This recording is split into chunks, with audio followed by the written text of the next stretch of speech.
Hello students, welcome back. Students, today we are going to discuss the filling of atomic orbitals. So students, पिछले lecture में हमने discuss किया था energies of atomic orbitals. उसमें मैंने आपको बताया था that in case of hydrogen and hydrogen like ions, जहां पर हमारे पास सिर्फ एक इलेक्ट्रॉन होता है, the energies of various orbitals depend on principal quantum number only. Means वो सभी ऑर्बिटल्स जिनका प्रिंसिपल क्वांटम नंबर सेम है उन सब की एनर्जी भी सेम होगी. ऐसे सभी ऑर्बिटल्स को हम डीजेनरेट ऑर्बिटल्स बोलते हैं जिनका एनर्जी सेम होता है. Now students, but in multi electron system means in atoms having more than one electron, the energies of orbitals depend on principal quantum number as well as angular quantum number. वो भी students हमने discuss किया था. So today students we are going to discuss the filling of atomic orbitals. So students, electrons को जब atomic orbitals में हमें fill करना है तो कौन कौन से रूल्स हमें फॉलो करने हैं. So filling of atomic orbitals of an atom involves mainly three rules. The first rule that we have is Aufbau principle. Now, what is Aufbau principle? पहले स्टूडेंट्स हम ये डिस्कस कर लेते हैं ये Aufbau का मतलब क्या है. Aufbau is a German word which means building up. And students, किसी भी चीज को बिल्डअप जब हम करते हैं तो basic rule is that we start from the lower level and then we subsequent move to the higher levels. Students, ऐसा ही हमने एटॉमिक ऑर्बिटल्स को फिल करते वक्त करना है. सो ऑफ प्रिंसिपल क्या है. So students, according to Aufbau principle, in the ground state of an atom, atomic orbitals are filled in the order of increasing energies. Means आप एक ऑर्बिटल को जिसका एनर्जी लो है उसको पहले भरोगे, जब वो पूरा भर जाएगा फिर आप हायर ऑर्बिटल्स में मूव करोगे. So according to Aufbau principle, atomic orbitals in an atom are filled in the order of increasing energies. That means we fill orbitals of lower energy first and then subsequent electrons are added in the energy of higher orbitals. And students, जब तक lower orbital आप fill नहीं करोगे तब तक आप ऊपर वाले ऑर्बिटल्स में मूव नहीं कर सकते. So this was Aufbau principle. अब वो ऑफ सीक्वेंस मींस आपको अब ऑर्बिटल्स को एनर्जी के हिसाब से अरेंज करना होगा. So students, that sequence of filling orbitals is called Aufbau sequence.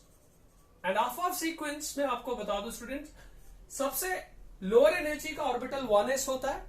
1s orbital को फिल करेंगे, उसके बाद आप 2s को भरेंगे. 2s को फिल करने के बाद आप 2p को फिल करेंगे.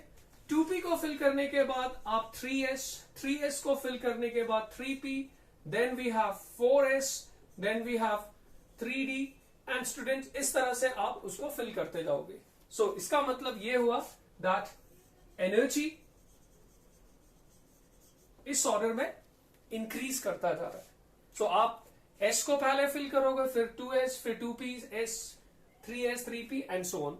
अब स्टूडेंट्स, ये सीक्वेंस आपको लर्न करना पड़ेगा, मेमोराइज करना पड़ेगा. बट उसके लिए भी एक मेमोरी एड है, बहुत सिंपल एड है वो मैं आपको बता दूं दैट हाउ टू मेमोराइज और how to reproduce this Aufbau sequence. Student, पहले शेल में आपके पास सिर्फ एक सब शेल होता है जिसको 1s बोलते हैं. In second shell we have 2s and 2p. In third shell we have 3s, 3p and 3d also. In fourth shell we have 4s, 4p, 4d and 4f.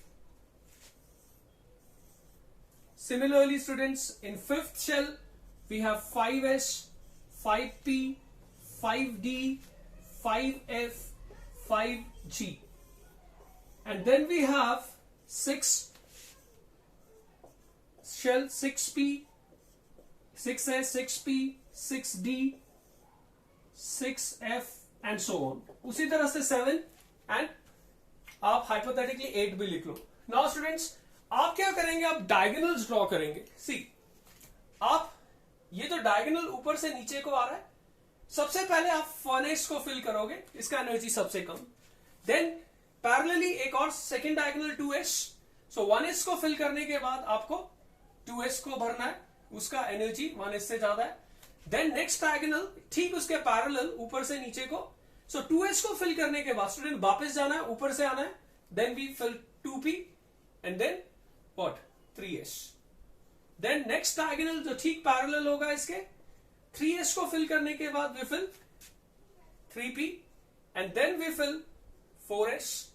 And then after filling 4s, the next diagonal पे we have 3d, then we have 4p, then we have 5s, and then students 5s को fill करने के बाद see we have 4d,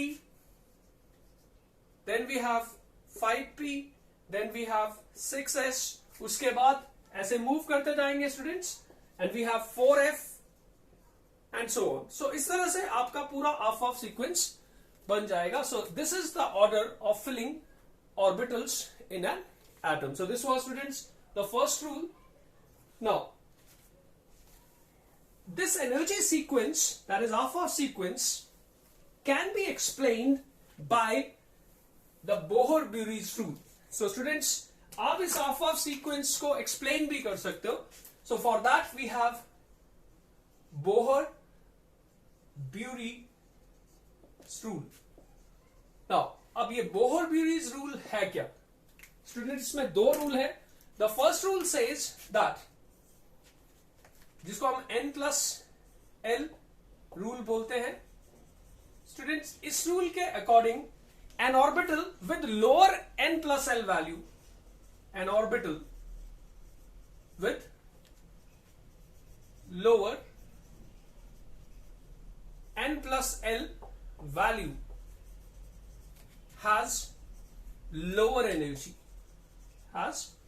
lower energy, and therefore it will be filled first.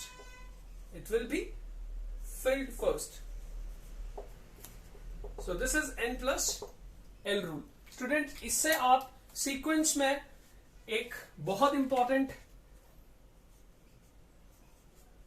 Position है, 4s orbital energy wise 3d subshell से lower energy का होता है. जबकि आप स्टूडेंट ये देखो, ये फोर्थ शेल का एक सबशेल है या ऑर्बिटल है, ये थर्ड शेल का है. सो नॉर्मली फोर्थ शेल और थर्ड शेल में फोर्थ शेल के ऑर्बिटल का एनर्जी ज्यादा होना चाहिए, बट स्टूडेंट्स ऐसा हमेशा नहीं होता.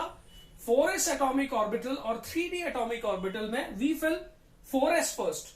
4s को क्यों करते हैं? क्योंकि उसका n+l, सी स्टूडेंट्स, n 4s के लिए 4 है, s है तो l 0 हो गया. सो n+l 4 हुआ इसका. नाउ 3d के लिए थर्ड शेल का है, d है तो l का वैल्यू 2 हो गया. So students, n+l is 3 + 2 which is 5. सो इसका मतलब out of 4s and 3d, 4s and 3d, which orbital has lower energy? जिसका n+l लो है. सी, n+l 4s का लो है. So students, this has lower energy and that is why students unexpectedly है, but we fill 4s orbital first than 3d. So ऐसे जितने भी आपको half sequence में कुछ unexpected positions मिलेंगे orbitals के, that can be explained by n+l rule.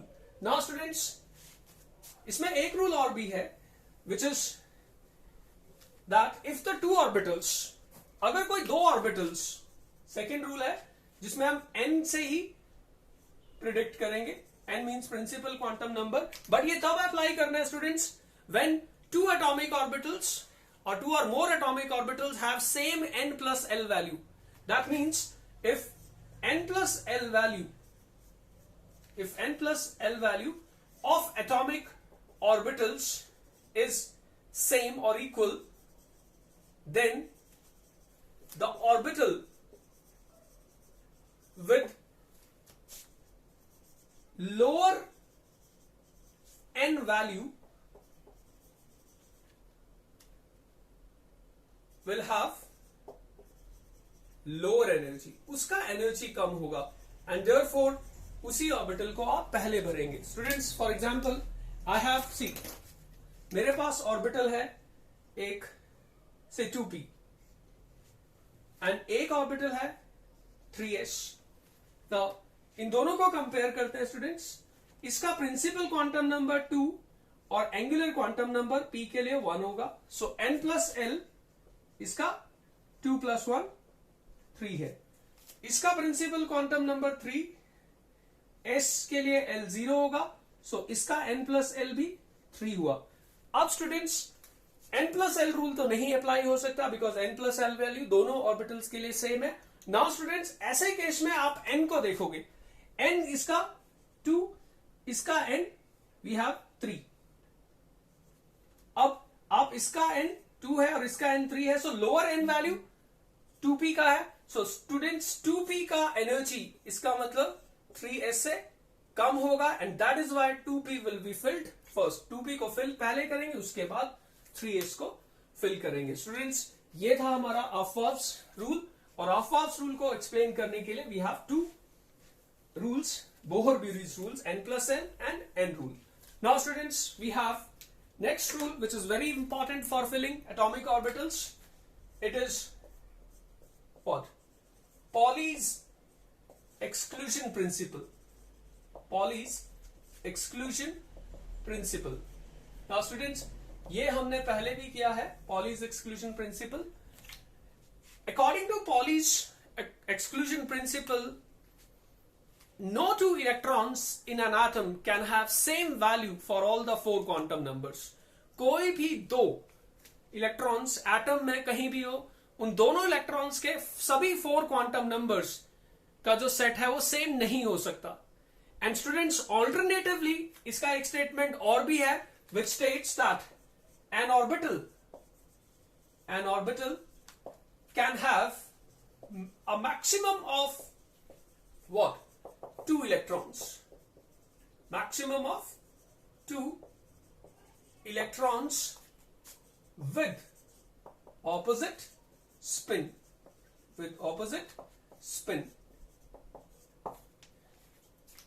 For example, students, see, कोई भी अगर आपका ऑर्बिटल s सबशेल का है, सो s ऑर्बिटल है. s ऑर्बिटल में आपको पता है s सबशेल में एक ही ऑर्बिटल होता है. सो आपके पास 2 इलेक्ट्रॉन्स हैं जिनको मैं एरो से रिप्रेजेंट कर रहा हूं. सो एक s सबशेल में एक ऑर्बिटल है, एक ऑर्बिटल में 2 इलेक्ट्रॉन हो सकते हैं. So students, maximum s subshell can have 2 electrons. Now students, p subshell, अब बॉक्सेस या सर्कल्स बना दो. In a p subshell we have 3 degenerate orbitals. Now so ये कोई भी p सबशेल हो सकता है, and since there are 3 orbitals and are orbital can have what? 2 electrons, जिनको एरो से डिनोट करो आप. So maximum we can have what? 6 electrons. Similarly students, एक डी सबशेल की जब बात करते हैं हम, एक डी सबशेल में we have how many orbitals? We have 5 orbitals. ये हमने क्वांटम नंबर्स में किया है. एंड एक ऑर्बिटल में 2 इलेक्ट्रॉन हो सकते हैं. इसका मतलब 5 ऑर्बिटल्स में maximum we can have what? 10 electrons. Similarly, students, F subshell, there we have how many? We have 7 orbitals. 1, 2, 3, 4, 5, 6 and 7. And एक ऑर्बिटल में आप 2 इलेक्ट्रॉन भर सकते हैं. So students, 7 into 2, we have how many? 14 electrons. So this is very very important. एक orbital में 2 electrons हो सकते हैं और वो भी ऑपोजिट स्पिन के साथ. उनका स्पिन स्टेट डिफरेंट होगा. So students, ये हो गया आपका Pauli's exclusion principle.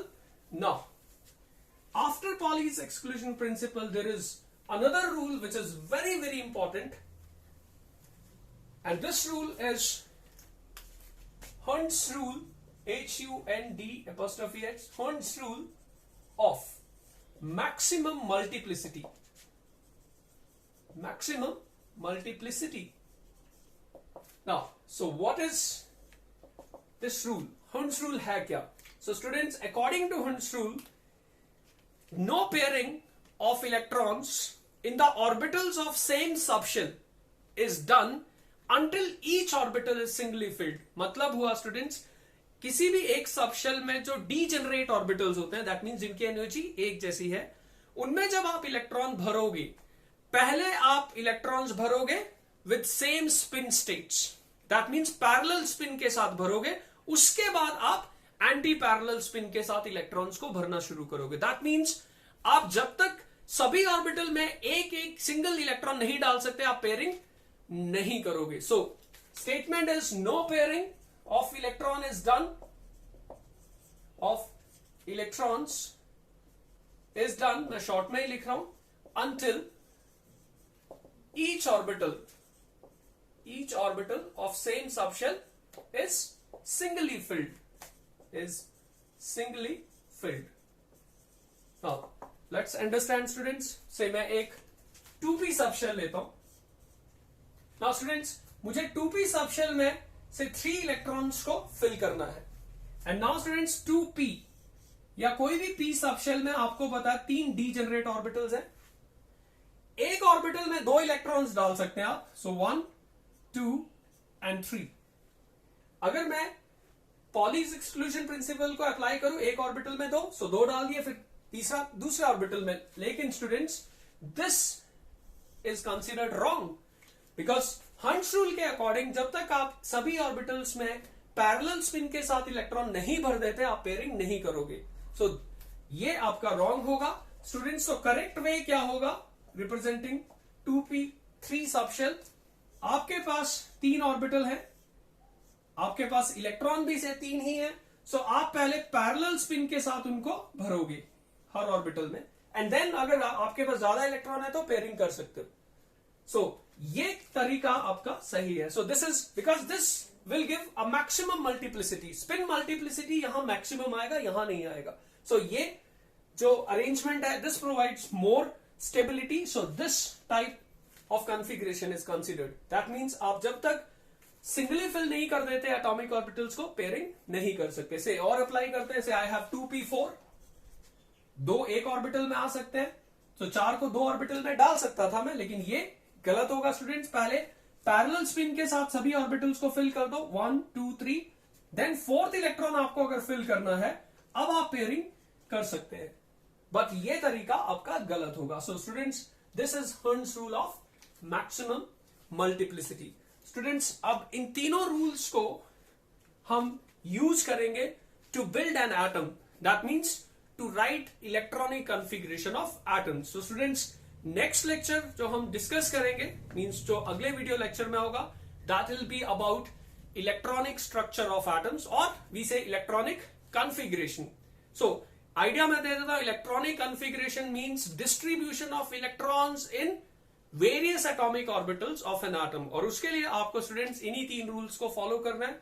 First, we have to fill electrons in orbitals in the order of increasing energies. Second, we can have only 2 electrons in one orbital with opposite spin, but when electrons are to be filled in degenerate orbitals, no pairing is done until each orbital is singly filled. So students, that is all for today. Thank you.